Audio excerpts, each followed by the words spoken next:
It is so nice to be together one more time as we continue our chronological study through the entire New Testament. And we're back in James chapter 4, slowly, ever so slowly, working our way through this fourth chapter. And we've learned that there were some problems in the church in James's day, and so he's obviously addressing those problems.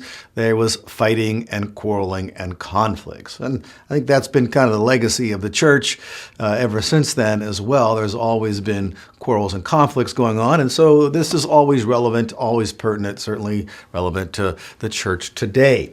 And James is really honed in to the heart of the matter. What is really driving the quarrels and conflicts that existed then, and of course exist today, and that is that people, Christians in the church, are yielding to selfish desires that surface within them. And so this chapter, the first part at least anyways, is all about wrong desire and wrong motives. He talks about that being the source of their quarrels and conflicts. And also the whole reason that their prayers aren't being answered is because they're asking with the wrong motives, just purely, a selfish prayer that is looking for their own indulgence to be satisfied. And we left off last time in James chapter 4, verse number 4. This is not a new subject. It shouldn't be a new paragraph. It fits in, actually, when you begin to think about it. He uses very strong language that all of his Jewish readership would have recognized as being Old Testament language that very familiar to all of them. He says, "You adulteresses." Now that is a descriptive word that's used by God himself through some of the Old Testament prophets, speaking of Israel when they were unfaithful to him, particularly when they were engaged in idolatry. And it was equated with adultery. Everybody, I think, can understand that. Adultery. What's adultery? It's being unfaithful to one to whom you are betrothed and promised. You made a lifelong commitment to somebody to be faithful to them, and then, you've got another love interest involved that has pulled you away from your devotion to the one you're supposed to be devoted to.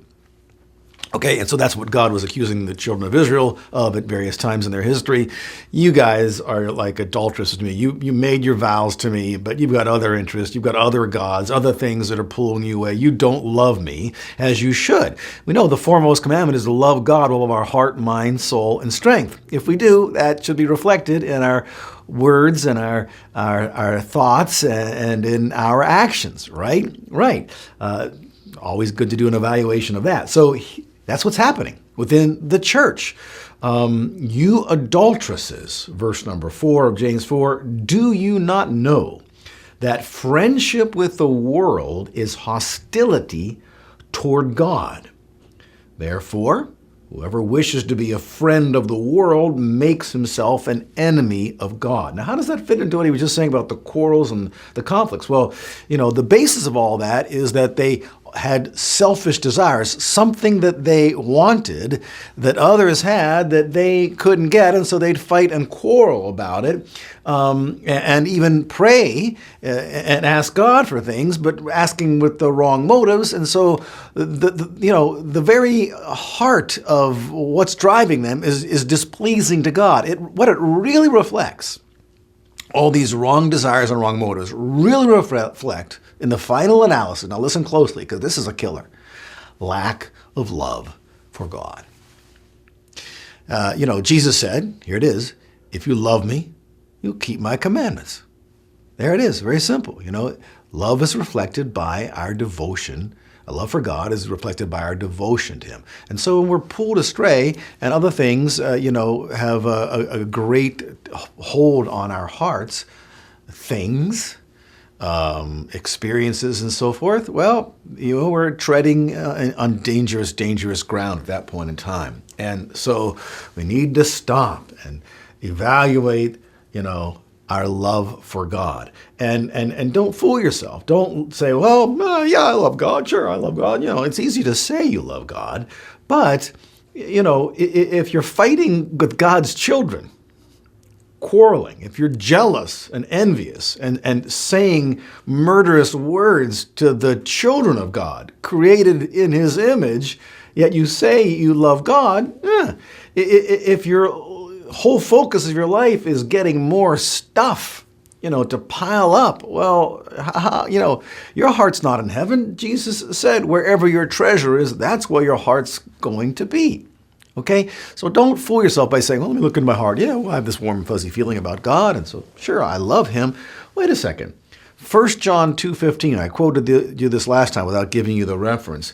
Do not love the world, nor the things in the world. If anyone loves the world, the love of the Father is not in him. So these things are diametrically opposed to one another. Now, does that mean when he says don't love the world, does that mean, don't take nature walks in parks and enjoy the creation? No, that's not at all what he means, because that it moves you to love God when you get out in His creation and so forth. He's talking about the world system. The world is in darkness. The world is at enmity towards God. The world is seeking after all the wrong things. The world is focused on what is temporal rather than what is eternal. The world isn't loving people. The world is using people because it loves itself. All that evil and wickedness. That's what he's talking about. Christians are not supposed to be involved in any of that. Our lives are like supposed to be like light in the darkness. Okay, the church is the island in the cesspool. And that's what it's supposed to be.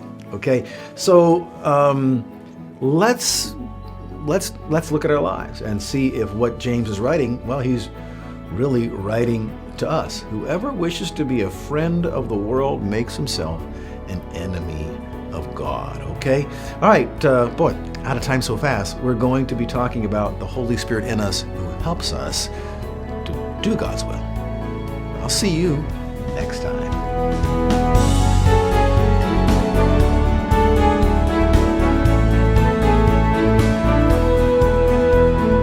HeavenWord 7 is made possible by the financial support of viewers like you. Thank you.